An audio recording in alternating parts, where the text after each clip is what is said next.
I don't really have any opening statement. If you guys want to get right to questions, that way we can get everybody's question answered and keep going. Guys are doing good. Obviously, we hadn't really practiced much, just one day in shoulder pads, and so it's really early, but everybody's out there and going. We had Pat Macon had a foot injury that might be longer than what we would want. Could be a couple, 3 months. We'll know more later, but he won't be out there for a while. Other than that, everybody's up and running and should be doing good. Ready for the question?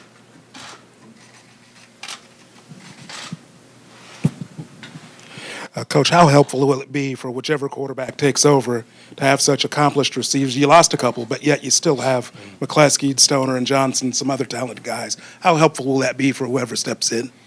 Yeah, the guys at that position, the quarterback position, are fortunate that we have maturity. We lost some really good receivers, but we got a number of guys that have a lot of experience and should be good players. And then, of course, they have the running backs. And I think as we get into the 1st of October, we should be better in the offensive line than we have been in a number of years, just from experience and guys understanding our schemes and concepts.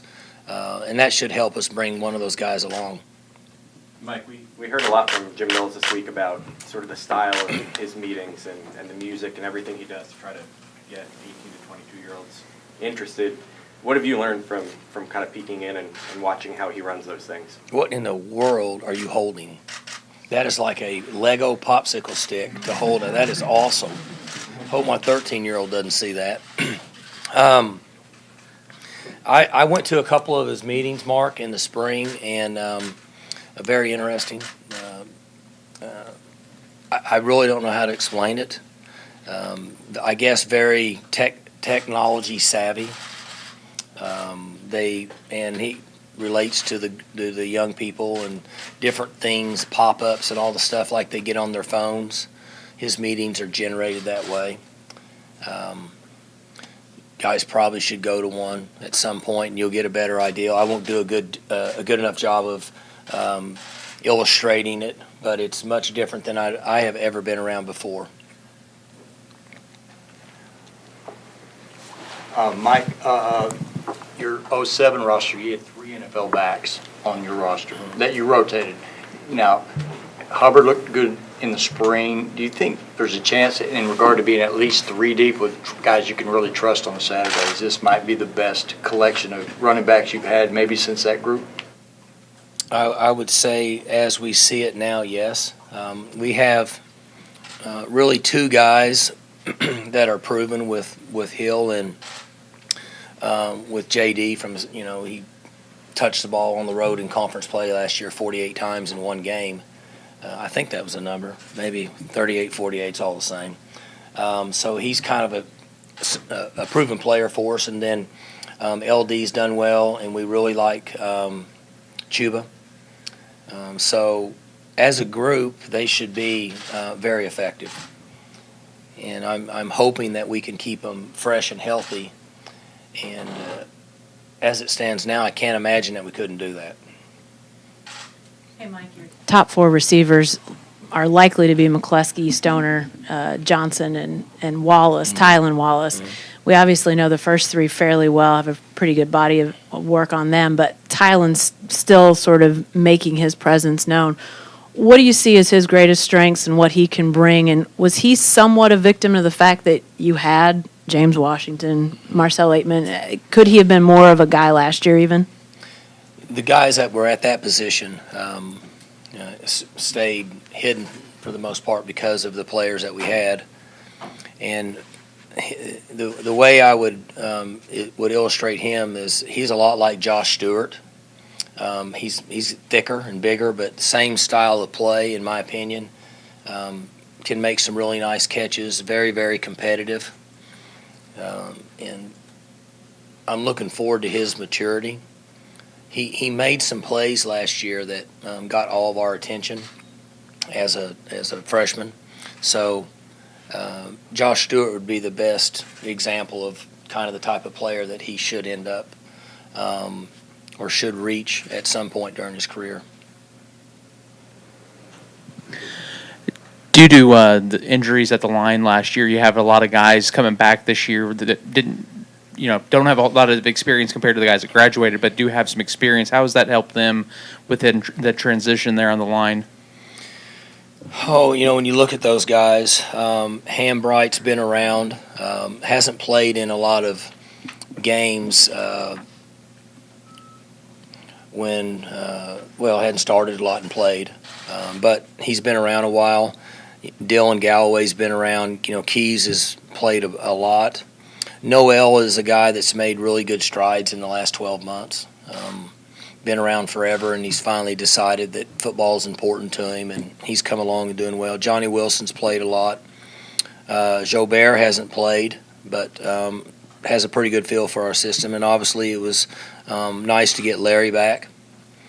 So we have a number of guys. Tevin had some quality reps last year, and then Shane worked out with the twos, but we didn't put him in games. So the reason I think that by the 1st of October we'll be better than we've been in a number of years because we have so many guys that have played. And, you've been around here a long time. Our goal is to have 3 guards, 3 tackles, and 2 centers, and anything over that's always been a bonus. And I feel pretty good about a number of guys that we have. And our numbers are up. In offensive linemen, I think we have 24 maybe in camp, something like that, total number. And for a while there, we were around 15 or 16, a little scary. So I'm really encouraged with where we're at in our offensive line. Yeah, Mike, what's it like when you lose an iconic quarterback like Mason? You've had a few practices. He's not there. I'm sure it's a little bit weird. What's it been like for you and your players to not have a guy like that around? And how do you replace a guy like that or move forward with replacing a guy like that? Well, it was a little bit weird in the spring when you finish and he's up with the bowl and you get out there and then he's not there and James isn't there and Aitman's not there and Lacey and those guys that were that core unit forever. They've adjusted now to Taylor, and so everybody's kind of accustomed to it. And it's a little different approach in that when you have as many gifted players as we had last year on the edge, you never worried about any type of pressure at all from a defense because if you were able to just give the quarterback 1.6 or 1.5 and he could get the ball in the air, we could in most cases make a play. So that's a little different than what it's been in the past. I'm hoping that the strength we have at the running back position will offset some of that because you have the same philosophy the other way, being that if they pressure you and you hand the ball off to a guy and he pops through there and they're in some type of man coverage, then it's going to be hard for them to catch him and get him down. But it'll be interesting to see how the second wave of receivers, which would be Wolf, who has played here, Braden Johnson, LC, those guys that I think will be just fine once they get accustomed to what we're doing in the middle of the season. They should make plays for us. But last year we had so many of them, we could just run them in all the time. And it could be a little different approach this year, meaning that we could do some of the same things with running backs. Go ahead, Dave. Back. Coach, do you have a game plan yet in terms of how you'll utilize the redshirt rule? I really don't. I was asked that question in Dallas, and my honest answer was I don't know that anybody really has a plan right now. We've had several discussions in staff meetings. There's a lot of different ways you could look at it, so I don't know that there's any wrong or right way. More so by the position, offensive lineman, chances of those guys playing maybe less than a skill position, from the fact that a lot of your skill position guys will help you on special teams. And offensive linemen are usually much further behind. So the real question will be how we handle at the quarterback position. And we won't know a lot about that for a couple weeks probably. I mentioned to our offensive staff that we really need some information around the end of third week at camp. We need to get a feel for who we think can play there behind Taylor.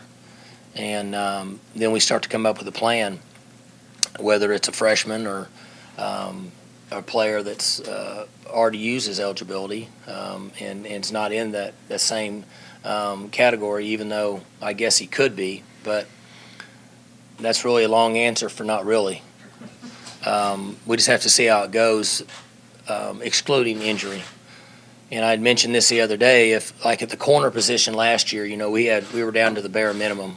If we would have had a freshman that could help us and could have used 4 games, we would have certainly put those guys in and given them that opportunity to give us a little bit of break though with those 2 guys. 8 and 4 last year. They were running crazy for 2 months.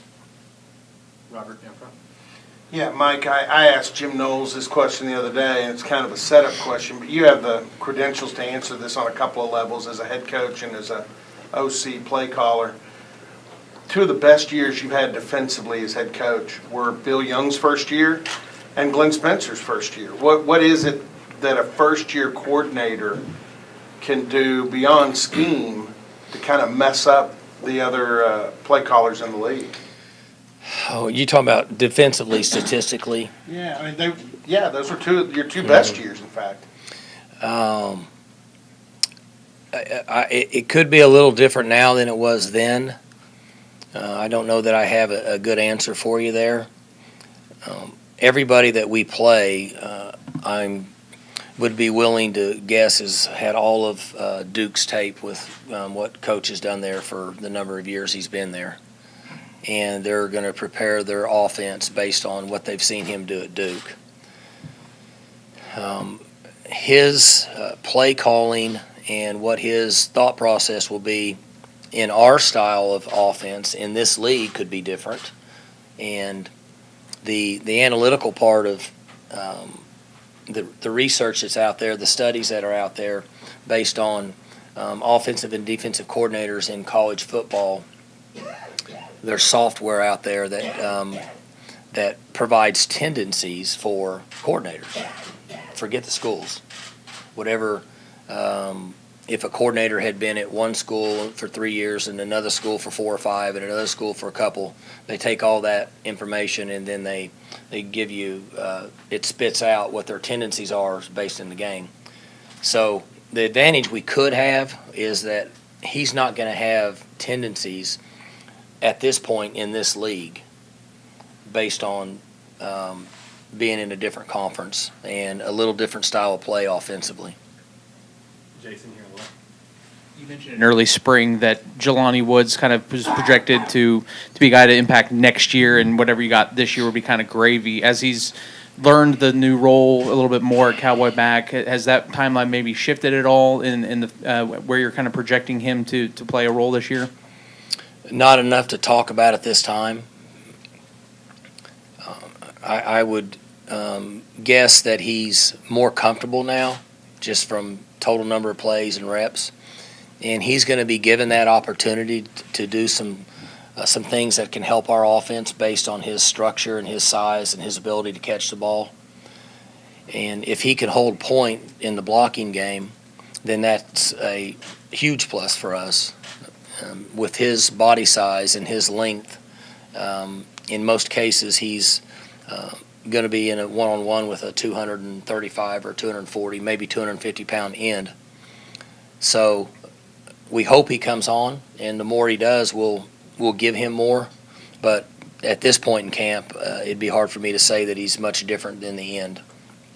Mike, there are 7 first-year coaches in FBS who are first-time head coaches. 6 of them were offensive coordinators. So considering that Yursich has gotten good results with all sorts of quarterback circumstances, he's here now 6 years. Are you just kind of holding your breath each year at this point that you know, when you keep him from year to year, you feel like it's a bonus? You expect that he's going to just become a more desired commodity with each year? I do. He's had offers. He could be a head coach now if he wanted to. I think he's looking for a specific opportunity like they all have. The guys that were here before that, they all had opportunities and stayed until a certain job, except with the exception of Dana. He had started at a much higher level. But Mike has been tremendous for us, and he's going to be a head coach. It's just a matter of time. certainly better for us if he's here, but I also want him to get the job that he wants. And he's worked extremely hard and been very loyal to Oklahoma State football. And so it'll be an exciting time for him and his family. He's got young kids when he gets started. But, I guess maybe you're asking how much longer can we keep him here. I don't know that anybody knows that, but he's very capable of being a head coach at this time, in my opinion. So, because it seems like with him, it's gone from being a possibility at some point to a likelihood at some point for him. I mean, so do you start to kind of check around, you know what I mean, to look around just to be aware of maybe other people who you might look at in the event that you need a guy in December? I mentioned at some point, and maybe in Dallas or somewhere else, I don't know where I was, but I think that we're far enough along here now with my experience in the years that we've had coaches come through here and leave, or coaches that are currently on our staff, that I would be shocked. Well, I shouldn't be shocked. Anything I do wouldn't shock me, but I would be surprised if I were to hire a coordinator from this point on, and maybe even an assistant coach that has not played here, coached here, or worked at some time over the last 14 years, because we have enough people out there. So I'm in a much better place than I was, and I think that we certainly have quality people on our staff now that I wouldn't hesitate just moving them right into the coordinator role. Nathan down here. What do you like about Drew Brown, and what kind of value do you think he can provide in any role? Yeah, it's so early for me. I wasn't even here the first practice, so I've seen him twice, and I was watching some other stuff, but I have paid some attention to him, and then I like that he's competitive. He's essentially a gym rat shortstop is what he is. He's learned the offense on his own. He came and watched and took notes and put it all together, and has worked hard to get to where he's at. I like that. That means it's important to him. But I just don't have a way of giving you a barometer on where he's at right now just based on only seeing him for 2 days. I will say that I'm surprised that he and Spencer both can function as well as they did in practice with handling our offense and being as young as they are and or as new with Drew, even though he's played 25 games at this level, not in our terminology. So there's some similarities, but he's speaking a different language. So I'm impressed with him and Spencer that they're able to function out there in practice with our offense at such an early stage. You mentioned that different language. You've got a guy in Taylor, obviously, who has a lot of experience in the system. So just generally speaking, what do you think is kind of more valuable for a quarterback, actual in-game playing experience or just experience in a system? It's interesting. I was driving and listening the other day on the radio, and I might get off statistically a little bit, but I think you guys will get the point. The top 5 quarterbacks in the NFL average yards per game throwing last year were all over 36 years old except for the guy from Philadelphia. So what that tells you is how important experience is. So you have I'm sure Brady's one of them, and he's like 40 or something, and I don't know how old Ben is, but he was one of them. And then the other 4, I don't remember the names. There's one guy, and it was Wentz, I think's his name. All the rest of them were over 36 years old. And so I was thinking that proves how important experience is at the quarterback position. And Taylor's got a lot of experience. I've said this, I'll say it again. I don't have any doubt that he can be a really good college quarterback. We just don't know what he's going to do in front of a crowd because he's never done it. That's the only thing we don't know about him. We watched him function in our practice. He understands our offense. He can run. He can throw. He's intelligent. He's tough. He's just never played in a crowd to start the games. I mean, he's come in, but, it's a little easier to come in and be a relief pitcher if I'm up 8 runs than it is to come in if it's a tie game and there's 2 people on and only 1 out. So I'm very confident in his ability, and his experience has played a key role in me feeling that way at this time. Aaron here to the right. Mike, in '88, Barry was a guy that obviously didn't say a whole lot or didn't really need. That wasn't his way. It wasn't his personality, and yet I take it teammates gravitated toward him. because of how he carried himself and how he went about his business. Now you've got a kid in Justice who, I don't know if he's as soft-spoken as Barry, but that's just not his way to be a loud, rah-rah guy. And yet I get the sense that the kids around him gravitate toward Justice, like perhaps they once did Barry. Do you see a similarity in that sense? They're very similar. I very seldom hear Justice talk. Obviously, I heard Barry talk more because I was around him and in the huddle. I don't know that our coaches ever really heard him say much, but their personalities, they're very humble. They're very appreciative of what they've accomplished. They love being here, and they're very similar. I saw something the other day. You guys probably saw it. I mean, there's so many people now that put out somebody put out all-time great running backs. And once you get into the top 10 of them, I don't know how you tell who's better than any other one. I think they had him at third or fourth. So I actually thought about putting something out on Twitter, and I thought, that's not good. I probably better not do that. Because I think he's clearly the best running back ever, in my opinion. I say this, I've said it before and I'll say it again. If he was running behind the Dallas Cowboys offensive line during those years, he'd have 30,000 yards. Is Justice's presence, a follow-up, is that more important this year because of some of the players that you... Is what? Is his presence more important this year? Yeah. Because of, as I mentioned earlier, the one advantage that Taylor and that gang has is they have two mature running backs, and Hill is a fantastic player. We all know. People say, will it be a first-round pick? I don't know. Sometimes they don't draft running backs in the first round. I'd be shocked if he's not a top 3 running back pick, whatever round that is. And then his confidence that he brings, and the fact that we handed the ball off to him in the bowl game last year on 3rd and 14 against Virginia Tech in that last drive. I think it was maybe 3rd and 12, something like that. Because he has shown the ability to make the first person miss and be really good at running the ball. And so that certainly helps where we're at. And his presence is very important, his toughness and leadership and all those different things. And, I mean, he comes from his mom and daddy are great people, done a great job with him, and he hasn't allowed himself to be entitled, which happens to humans all the time. And he's the same personality he was when he showed up. And that's what's made him a fantastic player. And he's going to be like James and Mason and those guys. He's a gold mine for the NFL because these guys going to do his job. You're never going to hear about him. So couldn't be any more proud of him. Jenny down front. On the other side of the ball, Edison Magruder, and it seems like with all the changes that Jim's brought in, there's a guy that had to maybe change his body the most, change his duties the most, might be Kenneth. What kind of sacrifice has he made, and what does that mean to your defense to have him do what he's done?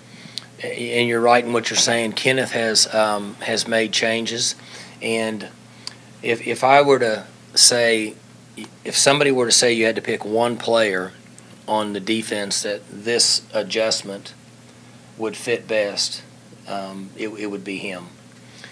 He went through a period of time last year, Magruder, where he was in a position that it was hard for him to play based on his ability, his strengths. And he's now in a role that should really fit his style of play and what his strengths and what he brings to the table. And it just proves, when I watch him, it proves how powerful the mental approach to the game is, and that he feels good about his role. And as I just sit back and watch it from a distance, he's, in my opinion, a completely different person now than he was, just because he thinks and feels like, hey, I fit this. This is perfect for me. And he's done really well. His attitude's been great. And so when I say I'm excited about watching the defense play just because I want to see what they're going to do, he's one of the guys I'm excited about watching because his role has changed and it really fits his style of play. Cliff, you're in the middle. Yeah. Coach, what does it mean that 30 years later that so many of the national records that Barry set still stand today?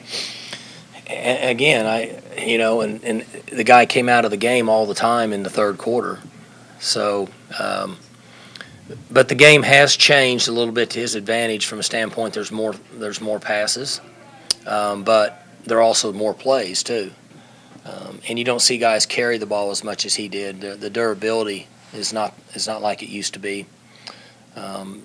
No different than in the big leagues. They don't let pitchers throw past 5 innings anymore. So the games are changing. But, I've said it a bunch and I'll say it again. There's a lot of great players out there, but I don't know anybody that I would pick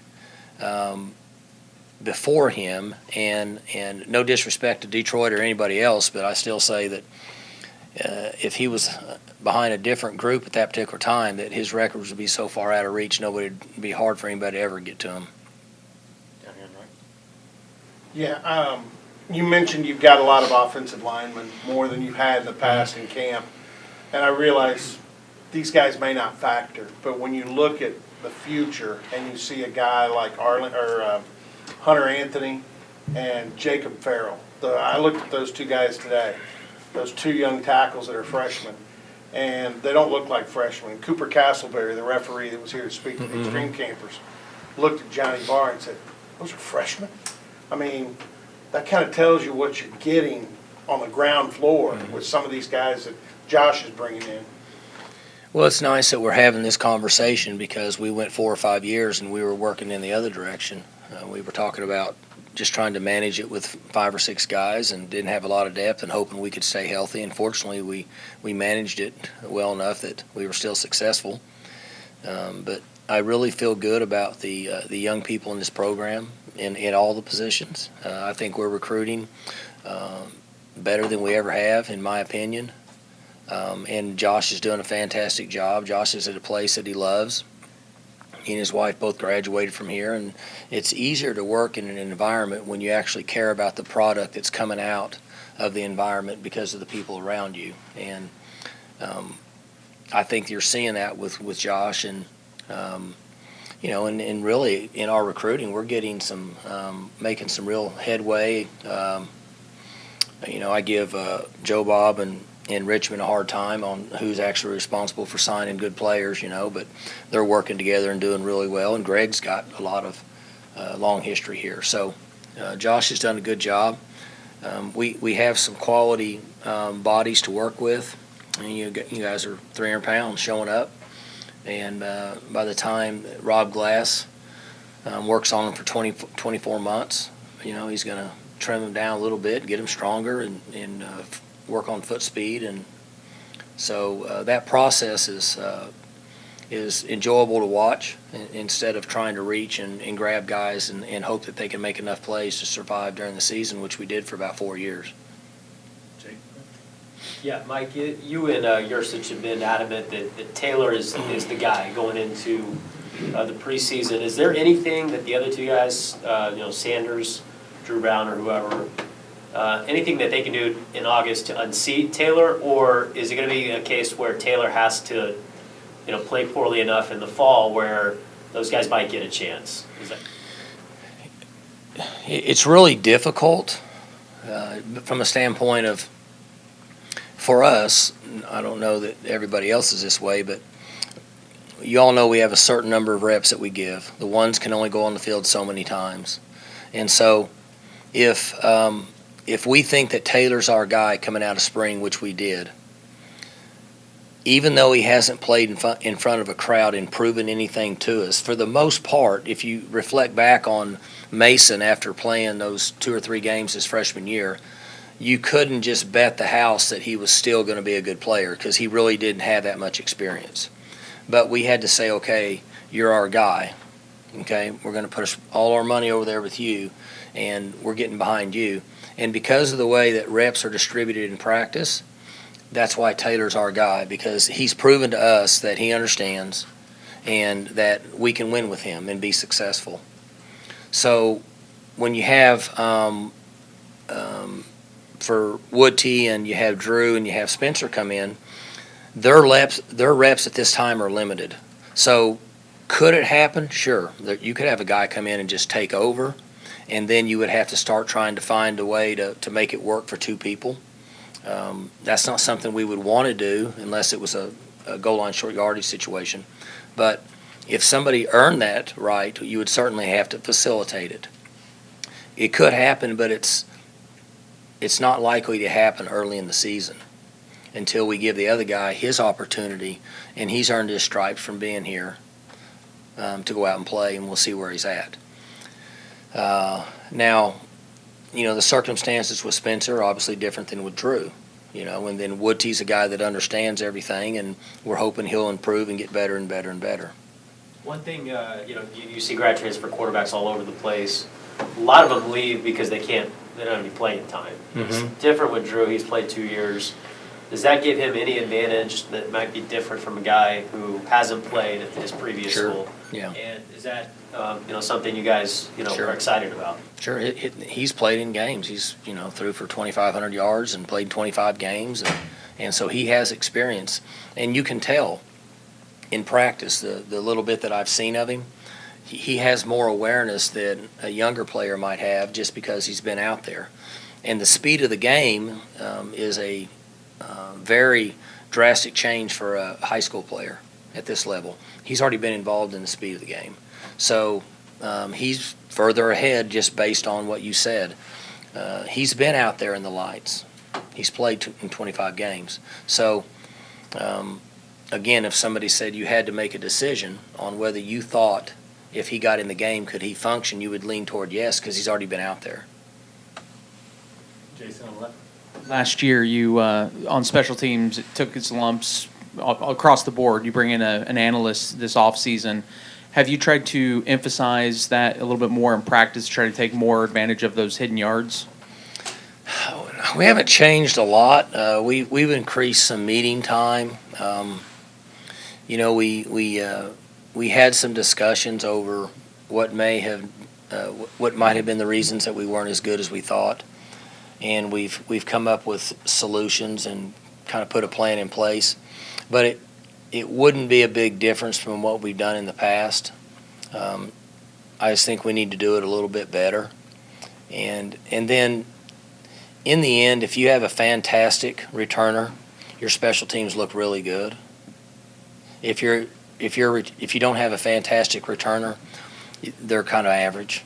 And so I didn't want to get too far out of the box and really evaluate who we are and what I think we need to do in order to improve ourselves in special teams is get a couple of guys back there that can touch the ball and make somebody miss and go to the distance. I think that'll help as much as anything that we've tried to do from a scheme standpoint. In reference, Mike, to what you said about Sanders, if he'd have gotten 25 more carries that year, he'd have had 3,000 yards. You said he came out of a ton of games, or probably half the games. You talking about college or the NFL? I'm talking about Barry Sanders here. Yeah. Yeah, you guys could figure it out. You guys are good at that, but with our Nebraska game, our Oklahoma game, other than that, I don't think he ever played in the fourth quarter. Because, we averaged 52 points a game back then, and so he wasn't in the game much. I wanted to ask you, not to respond, I'm not asking you to respond specifically to Ohio State, but in response to what's going on up there and in regard to off-the-field behavior and decorum. So does that change your message to all the people in your program, or do you strengthen that message? Do you deliver it more frequently? Is there any change in that regard at all? Well, I don't think there's any question. Times are changing. People are more aware of what's going on for all the right reasons. Over the last 2, 3, 4 years, we've had a lot of education from people on campus and attorneys, Title IX, different resources to educate us on what to do. So I think it's just a matter of really saying we need to get whatever it could be to the proper channels when forever with coaches that just wasn't a procedure. And I think that's what's most important for us at Oklahoma State. That's what we've been told to do. We have athletic department meetings with not just coaches, everybody.